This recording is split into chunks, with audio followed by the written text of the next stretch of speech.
پھر کیا سوچا ہے آپ نے؟ ہمیں یہ تو پتہ ہے کہ فاروق خان کس کے پاس ہے، مگر یہ پتہ نہیں چل رہا کہ اب سید ابتہاج عالم نے انہیں کہاں چھپا کر رکھا ہے۔ سرمد اصفہانی کا مینیجر اس کے آفس میں بیٹھا رپورٹ دے رہا تھا۔ اتنا پتہ کروایا مگر دونوں کا کہیں کچھ پتہ نہیں چل رہا، صرف سید ابتہاج عالم کا محل نما گھر رہ گیا ہے، جس کے بارے میں سوچنا شیر کی کچھاڑ میں ہاتھ ڈالنے کے مترادف تھا۔ میرا شک ہی نہیں، یقین بھی ہے کہ سید ابتہاج عالم نے ان دونوں کو اپنے محل میں ہی رکھا ہے۔ سرمد اصفہانی کے لب و لہجے میں نفرت کی چنگاری تھی۔ سر، یقین تو مجھے بھی ہے، مگر ان کے محل میں جائے کون؟ اور پھر سر، ایک تشویشی بات تو اور بھی ہے کہ انہوں نے عدالت سے نوٹس بھجوا دیا ہے۔ ہاں، یہی تو سوچ رہا ہوں کہ آگے کا کیا لاہ عمل طے کرنا ہوگا، مگر میں بھی ہار نہیں مانوں گا۔ سید ابتہاج عالم کو پیچھے ہٹنا ہوگا۔ اس دوران سرمد اصفہانی کا پرسنل ایجنٹ ان کی باتوں میں مداخلت کر گیا۔ اس نے اپنا سیل فون دیکھا تو اسکرین پر سید ابتہاج عالم کالنگ جگمگا رہا تھا۔ سرمد اصفہانی نے موبائل کان سے لگایا۔ نوٹس تمہیں مل ہی گیا ہوگا سرمد اصفہانی۔ دیکھو سید ابتہاج عالم، یہ تمہارا میٹر نہیں ہے، تم پیچھے ہٹ جاؤ۔ اس کے لہجے کی بے بسی پر سید ابتہاج عالم نے ایک جاندار قہقہ لگایا تھا۔ آج تمہارے لہجے میں اتنی بے بسی و عاجزی کیوں سرمد اصفہانی؟ سرمد اصفہانی کو اس کی بات پر غصہ تو بہت آیا، مگر اس کی خاموشی میں ہی بھلائی تھی۔ دیکھو، میں بات کو مزید آگے بڑھاوا نہیں دینا چاہتا۔ بہتری اسی میں ہے کہ فاروق خان اور میرے معاملات میں تم دخل اندازی مت کرو۔ وہ کیا ہے نا سرمد اصفہانی، تم اسے اپنی بدقسمتی کہہ لو یا میری خوش قسمتی کہ فاروق خان رشتے میں میرے سسر ہوتے ہیں۔ سسر؟ تمہیں شرم نہیں آئی؟ اپنی عمر سے اتنی چھوٹی سی لڑکی سے شادی کرتے ہوئے وہ طنز کر کے سید ابتہاج عالم کو نیچا دکھانے کی کوشش کر رہا تھا۔ میں نے تو جائز راستہ اپنایا ہے سرمد اصفہانی، مگر تم اپنی گھٹیا سوچ کے بارے میں کیا کہو گے؟ لیکن خیر، یہاں میں تمہارا بہت مشکور ہوں کہ تمہاری ہی مرہون منت ہے کہ انابیہ جیسی خوبصورت لڑکی میری شریک حیات بنی ہے۔ وہ اب میری بیوی ہے، میری عزت و آبرو ہے، میرے خاندان اور میرے نسل اب بڑھانے کے علمبردار۔ اگر آج کے بعد اسے ڈسکس کیا تم نے تو اچھی طرح سوچ لو سرمد اصفہانی، تمہارے اتنے ٹکڑے کروں گا کہ گنتے گنتے ایک عمر بھی کم پڑے گی۔ ہم سندھی وڈیرے ہیں، اپنی عزت پر آنکھ اٹھانے والوں کی آنکھیں نوچ دیا کرتے ہیں، اس لیے تمہیں وارن کرتا ہوں، میرے اندر کے سندھی وڈیرے کو جگانے کی کوشش مت کرنا، ورنہ تمہارا خاندان ہی نہیں، تمہاری آنے والی 7 پشتیں بھی تمہارے عبرتناک انجام سے پناہ مانگے گی۔ اس لیے میں نے تمہیں جو نوٹس بھجوایا ہے اس پر عمل کرو اور 200 کروڑ فاروق خان کے اکاؤنٹ میں ٹرانسفر کرو، ورنہ یہ تو صرف قانونی کارروائی ہے۔ اگر میں نے کارروائی کی تو اس دنیا کے کسی بھی حصے میں تمہیں چھپنے کی جگہ نہیں ملے گی۔ اور آج کل ویسے بھی میرے پالتو کتوں کو انسانی گوشت کا بڑا چسکا لگا ہوا ہے۔ سرمد اصفہانی تو صحیح معنوں میں اندر تک کام کر رہ گیا تھا۔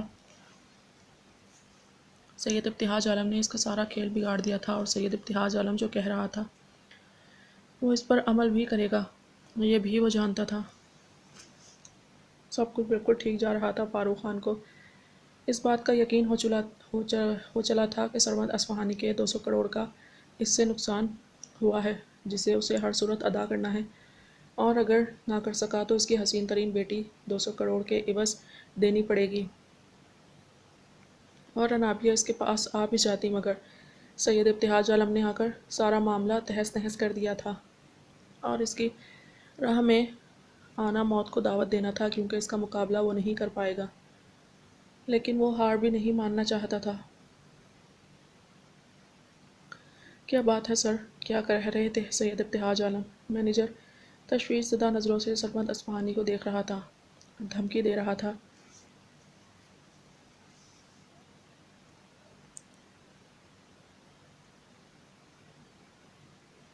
سر، اگر آپ کہیں تو یاسر ابراہیم کو فون کروں، مینیجر نے بہت آہستگی سے کچھ جھک کر کہا۔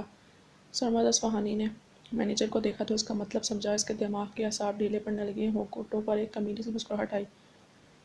ہاں، وہ ہمارا یہ کام کر دے گا سر، پیسہ پھینکنا پڑے گا تو پھر خیال رہے کام پورا ہونا چاہیے اور میرا نام بیچ میں نہیں آئے۔ ایسا ہی ہوگا سر، آج رات آپ سکون اور اطمینان کی نیند سو جائیں، کیونکہ کل صبح کا سورج دیکھنے کے لیے سید ابتہاج عالم زندہ نہیں رہیں گے۔ گڈ، مگر ایک اور بات بول دینا یاسر ابراہیمی کو، یہ کام بہت چالاکی اور ہوشیاری سے کرنے والا ہے۔ اس کی تو آپ فکر ہی نہیں کریں سر، ہر کام آپ کی سوچ کے مطابق ہی ہوگا۔ ہاں، ایسا ہی ہونا چاہیے۔ سرمد اصفہانی اپنے خاص وفات مینیجر کو دیکھ کر رہ گیا۔ رات کے 2 بجے اس کی آنکھ کھلی، اپنے برابر میں دیکھا بی جان دوائیوں کے زیر اثر بے خبر سو رہی تھی۔ اس نے بہت احتیاط سے خود پر سے کمبل ہٹایا اور آہستگی سے بیڈ سے نیچے اتری، دبے پاؤں دروازے کی سمت بڑھی۔ زمین پر اتنا مہنگا دبیز قالین بچھا تھا کہ آدھا پنجہ دھنس جاتا تو پھر چلنے کی آواز بھی پیدا نہیں ہو سکتی تھی۔ دھیرے سے دروازہ کھولا اور نکل کر اسی طرح دھیرے سے دروازہ بند کر دیا۔ سمجھ نہیں آیا کہ اتنے بڑے محل میں باہر جانے کا راستہ کہاں سے ہے۔ وہ بغیر تعین کیے کچھ بھی سوچے سمجھے سیدھا چل پڑی تھی۔ یہ اس کی خوش قسمتی ہی تھی کہ جلد ہی لان کی طرف کھلنے والا دروازہ مل گیا تھا۔ وہ اتفاقاً آدھا کھلا ہوا بھی تھا۔ جلدی سے وہ باہر نکلی۔ اف اللہ، یہ تو اس قدر بڑا لان ہے، میں اب کہاں جاؤں؟ بے بسی ہی بے بسی تھی، اندر و باہر، مگر اب تو باہر نکل ہی گئی تو کچھ تو کرنا ہی تھا۔ وہ سیدھا چلنے لگی، مگر یہ کیا؟ وہ سامنے کے منظر کو دیکھ کر بالکل ساکت و جامد ہو کر رہ گئی تھی۔ سانسیں رک سی گئی تھیں، دھڑکنیں تھم تھم کر چلنے لگی، ہیٹی آنکھوں میں خوف امٹنے لگا، نازک سا دل حلق میں آ گیا تھا۔ سامنے ہی لمبے چوڑے سے بڑے بڑے دانتوں والے 4 بلیک ڈوگز، جن کی سرخ زبانیں نیچے تک لٹک رہی تھیں اور جن سے سب سے زیادہ خوف محسوس ہو رہا تھا وہ تھی ان کی خوفناک گراہٹ اور بڑی بڑی کالی آنکھوں میں بے تحاشا غصہ۔ جیسے ہی وہ چاروں بھونکتے ہوئے اس کی سمت بڑھے، وہ ایک دل سوز چیخ مارتے ہوئے الٹے قدموں بھاگی تھی کہ کسی کے مضبوط چوڑے سینے سے بری طرح ٹکرا کر گرنے کو تھی، مگر سید ابتہاج عالم نے اپنی مضبوط باہوں کا حصار اس کے گرد کھینچ دیا تھا۔ وہ کسی خوفزدہ سہمی ہوئی چڑیا کی طرح اس کے سینے میں منہ چھپائے ہچکیوں سے رو رہی تھی۔ وہ چاروں بلیک ڈاگز اپنے مالک کو دیکھتے ہی رک گئے تھے۔ چیخ کی آواز سن کر اللہ بخش اپنی بھاری گن لیے وہاں آ گیا اور ہوائی فائرنگ کر کے ان چاروں بلیک ڈاگز کو جانے کا حکم دیا۔ وہ چاروں ڈاگز پھرتی سے دوسری طرف بھاگے تھے۔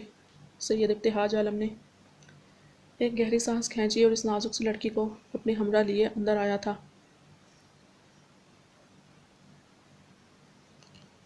تم یہاں کیا کر رہی تھی؟ سید ابتہاج عالم کو غصہ تو بہت آیا، مگر اس کا ڈر و خوف کے مارے بلک بلک کر رونے کی وجہ سے بڑی مشکل سے خود پر قابو کیا تھا۔ اگر بروقت وہ وہاں نہیں آ جاتا تو کچھ بھی ہو سکتا تھا، وہ انابیہ کو کوئی نقصان بھی پہنچا سکتے تھے۔ میں کچھ پوچھ رہا ہوں اور تم کیسے باہر نکلی؟ دماغ تو ٹھکانے پر ہے تمہارا؟ اگر وہ تمہیں کچھ نقصان پہنچا دیتے تو؟ سید ابتہاج عالم کے لب و لہجے میں نرمی بالکل مفقود تھی۔ وہ سخت نگاہوں سے اسے دیکھ رہا تھا۔ مجھے بابا کے پاس جانا ہے۔ کیا؟ رات کے اس پہر؟ اس کی ذہنی حالت پر سید ابتہاج عالم کو معمولی سا شبہ ہوا۔ کیونکہ دن میں آپ لوگ مجھے جانے نہیں دیتے ہیں۔ سید ابتہاج عالم نے اور اس کے خوبصورت اور دلکش نقوش کو تکا تھا جو رونے کی وجہ سے مزید حسین لگنے لگا تھا۔ تم جانتی ہو تمہارے بابا کہاں ہیں؟ نہیں، روتے روتے گردن نفی میں ادھر ادھر گھمائی۔ جب جانتی نہیں ہو تو پھر کیوں جا رہی تھی باہر؟ میں سرمد انکل کے پاس جا رہی تھی، وہ جانتے ہوں گے میرے بابا کہاں ہیں۔ سرمد انکل؟ کس قدر حیرت زدہ نظروں سے اس نے انابیہ کو دیکھا تھا۔ تم جانتی ہو سرمد انکل کو؟ کبھی ملی ہو ان سے؟ نہیں، مگر مجھے اتنا پتہ ہے کہ وہ بابا کے بزنس پارٹنر ہیں۔ اتنی معصومیت تھی اس کے انداز میں۔ فاروق خان ٹھیک بولتے ہیں، ان کی بیٹی بہت معصوم اور سادہ سی ہے، اور شاید بہت بے وقوف بھی۔ اگر اس کو پتہ ہوتا کہ آج اس کے بابا جس مصیبت کا شکار ہوئے ہیں وہ سب سرمد اصفہانی کی وجہ سے ہی ہے تو کبھی اس طرح نہ کرتی۔ مجھے جانے دینا، بد عاجزی سے اس نے کہا تھا۔ نہیں، تم اب یہاں سے کہیں نہیں جا سکتی ہو۔ تم سید ابتہاج عالم کی عزت و آبرو ہو، اور سید ابتہاج عالم کی عزت کی حفاظت کرنا اچھی طرح جانتا ہے۔ آج تو یہ غلطی کر لی ہے، اب کبھی اس کے بارے میں سوچنا بھی مت۔ بہت نرم و ملائم انداز میں اس کو سمجھایا تھا۔ آپ ایسا کیوں کر رہے ہیں میرے ساتھ؟ لیکن میں نے تو تمہارے ساتھ ابھی کچھ نہیں کیا۔ اس کی خوفزدہ ہرنی آنکھوں میں جھانکا جہاں ایک سمندر معجزن تھا۔ اس کی یہ سومائنی بات انابیہ کو نگاہیں جھکانے پر مجبور کر گئی تھی۔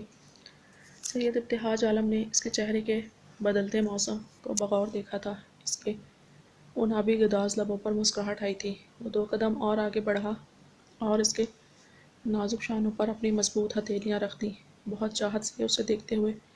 اس کی تھوڑی اپنی انگشتیں شہادت سے اوپر اٹھائی تھی۔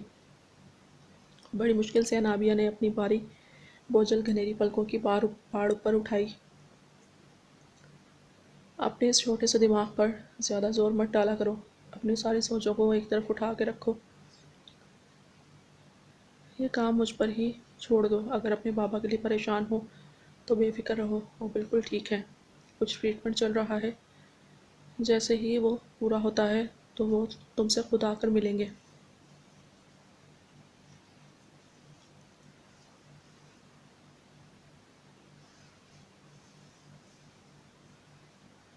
مگر بس چپ۔ سید ابتہاج عالم نے اس کے شنگرفی گلابی ہونٹوں پر اپنی شہادت کی انگلی رکھ دی۔ اب کوئی سوال نہیں، ساری فکریں مجھ پر چھوڑ دو، اتنا بڑا محل ہے، یہاں گھومو کھاؤ پیو اور سب سے بڑی بات خوش رہو۔ اتنا بڑا محل ہے، میں کھو جاؤں گی۔ سید ابتہاج عالم اس کی بات پر دھیرے سے ہنس دیا۔ میں تمہیں کھونے نہیں دوں گا، اپنی جان سے لگا کر رکھوں گا۔ اس کے کان میں ہلکی سے سرگوشی کی تھی۔ رات کے اس پہر اگر بروقت بی جان نہیں آ جاتی تو اس سے کوئی حرکت کوئی کسی گستاخی کا سبب بن جاتی۔ اپنی اس سوچ پر بے ساختہ وہ خفیف سا ہو گیا۔ ابتہاج بی جان نے دونوں کو دیکھا نہیں تھا، بس سید ابتہاج عالم کو پکارنا شروع کر دیا تھا۔ وجہ وہاں لاؤنج میں زیرو بلب جل رہا تھا۔ وہ دھیرے سے نابیہ سے پیچھے ہٹا تھا۔ جی بی جان، وہ ان کے پاس آیا تھا۔ پتر کمرے میں انابیہ دھی نہیں ہے، وہ پریشان ہو گئی تھی۔ بی جان پریشان مت ہو، انابیہ یہاں ہے۔ بی جان نے سامنے دیکھا جہاں وہ سہمی ہوئی کھڑی تھی۔ وہ تیزی سے اس کی جانب بڑھی کہ اس دوران سید ابتہاج عالم کا موبائل چیخ اٹھا تھا۔ اسکرین کی طرف دیکھا جہاں اس کے خاص وفادار آدمی کا فون تھا۔ ہیلو سائیں، آپ کو ایک خبر دینی تھی۔ ایک منٹ، سید ابتہاج عالم نے سامنے دیکھا۔ بی جان انابیہ کو خود سے لگائے اپنے بیڈ روم میں لے جا رہی تھی۔ بند دروازے پر ایک نظر ڈالنے کے بعد وہ اپنے وسیع و عریض بیڈ روم کی سمت بڑھا تھا۔ ہاں بولو سائیں یاسر ابراہیمی۔ اور پھر وہ سب کچھ بتاتا چلا گیا۔ وہ پرسوچ انداز میں کھلے فل سائز ٹی وی کو دیکھنے لگا تھا۔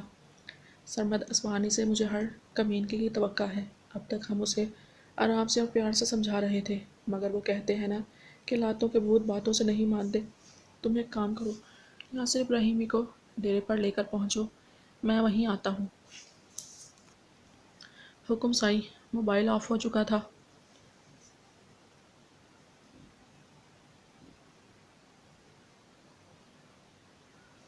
تم سرمد اصفہانی، اب تمہیں اپنے طریقے سے ہی سمجھانا پڑے گا۔ کچھ فیصلہ کر کے وہ کھڑا ہو گیا تھا۔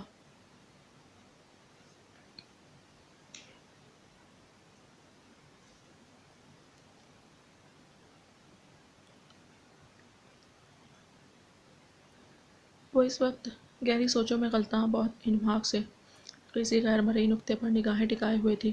صبح ناشتے کے ٹیبل پر سید ابتہاج عالم خاص طور پر بی جان سے کہہ گئے تھے اس کا خیال رکھنے کا۔ بی جان کب سے اسے یوں ہی سوچتا ہوا دیکھ رہی تھی۔ وہ آہستہ آہستہ چلتی ہوئی آئیں اور اس کے ساتھ ہی بیٹھ گئیں۔ وہ اپنی سوچوں میں اس قدر منہمک تھی کہ اپنے برابر میں بیٹھی بی جان کا احساس بھی نہ ہوا اسے۔ بی جان کے چہرے پر اتنی نرماہٹ تھی کہ انابیہ کو ان کے انداز میں ان کے اندر اپنی ماں کی جھلک دکھائی دیتی تھی۔ کیا سوچ رہی ہے میری دھی رانی؟ نہایت شفقت سے کہتے ہوئے انہوں نے اس کے سر پر اپنا ہاتھ دھر دیا تھا۔ وہ بری طرح چونک کر رہ گئی تھی اور ان کو دیکھنے لگی تھی۔ کیا بات پریشان کر رہی ہے؟ دیکھو اگر کوئی بات ہے تو مجھے بتا۔ تو مجھے اپنی ماں سمجھتی ہے؟ جی بی جان، میں آپ کو اپنی ماں ہی سمجھتی ہوں، نہیں مانتی بھی ہوں۔ وہ بھی دل سے اس نے مسکرا کر ان کے کندھے پر سر رکھ دیا تھا۔ تو پھر کیا بات ہے؟ ابتہاج نے کچھ کہا ہے؟ نہیں تو انہوں نے تو کچھ بھی نہیں کہا۔ سید ابتہاج کا مضبوط سراپا اس کی آنکھوں کی پتلیوں پر گھوم گیا تھا۔ تو پھر کس بات کی فکر میں گھل رہی ہے؟ بی جان نے اس کے سر کو سہلایا۔ بابا کی بہت یاد آ رہی ہے، اس کے لب و لہجے میں دکھ بول رہا تھا۔ تو فکر مت کر، وہ جیسے ہی ٹھیک ہو جائیں گے تجھ سے ملنے خود یہاں آئیں گے۔ بی جان، میرے بابا کو کیا ہوا ہے؟ وہ یہ بھی نہیں بتاتے ہیں۔ اس کا اشارہ سید ابتہاج عالم کی طرف تھا۔ وہ بیمار ہے، ان کو دل کا دورہ پڑا ہے۔ جب بھی ابتہاج نے ان کو اسپتال میں داخل کرا دیا ہے، دل کا دورہ وہ ایک جھٹکے سے ان سے الگ ہوئی تھی۔ بی جان، پھر تو میں ہر حال میں اپنے بابا کے پاس جاؤں گی۔ بہت بے صبری سے بولتے ہوئے انابیہ نے ان کا ہاتھ پکڑ لیا تھا۔ پتر کوئی وجہ ہے نا جب بھی ابتہاج تجھے یہاں سے نہیں لے کر جا سکتا؟ بی جان، میں کچھ نہیں جانتی، آپ ان سے بولیے مجھے اپنے بابا کے پاس جانا ہے۔ وہ روتے ہوئے ضد کرنے لگی تھی۔ بی جان نے اسے بہت سمجھایا مگر وہ ایک نہیں سن رہی تھی، روئی جا رہی تھی اور اپنے بابا سے ملنے کی ضد کرنے لگی تھی۔ اب کیا کروں؟ وہ صحیح معنوں میں پریشان ہو گئی تھی۔ اللہ بخش، انہوں نے اپنے سب سے وفادار ملازم کو پکارا تھا۔ جی مالکن، حکم؟ مجھے ذرا ابتہاج کو تو فون ملا کر دے۔ جی بہتر مالکن۔ اس نے اپنی جیب سے موبائل نکالا اور سید ابتہاج عالم کا نمبر ڈائل کیا۔ ایک دو بیل پر ہی فون اٹینڈ کر لیا گیا تھا۔ اس نے موبائل بی جان کو تھما دیا تھا اور خود دور جا کر کھڑا ہو گیا تھا۔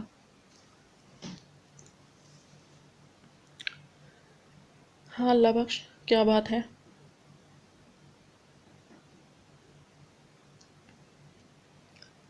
پتر میں بات کر رہی ہوں تیری بی جان۔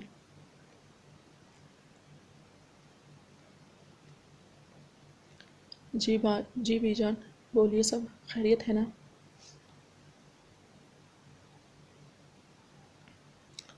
نہیں خیریت نہیں ہے، دھیرانی بہت رو رہی ہے، وہ اپنے بابا سے ملنا چاہتی ہے، تو اس کی فون پر بات ہی کروا دے۔ مجھ سے اس کا رونا دیکھا نہیں جا رہا، ان کے لب و لہجے میں جس قدر تکلیف بول رہی تھی، انابیہ کے لیے وہ وہاں بھی محسوس کر سکتا تھا۔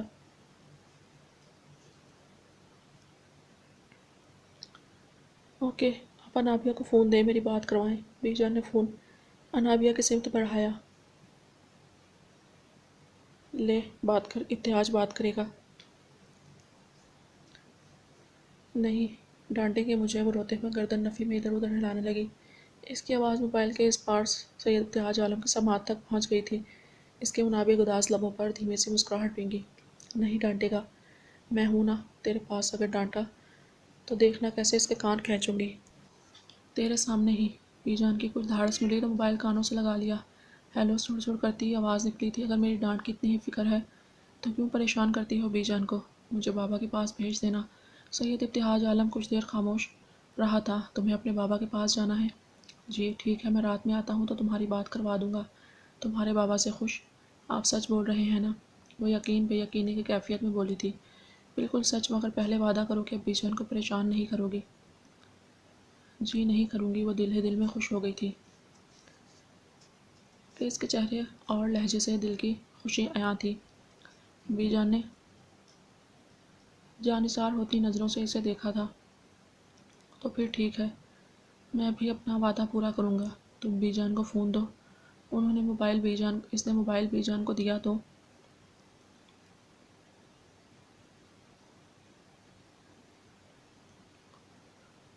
انہوں نے کچھ دیر اسے تنبیہ کر کے موبائل آف کر کے واپس اللہ بخش کو دے دیا۔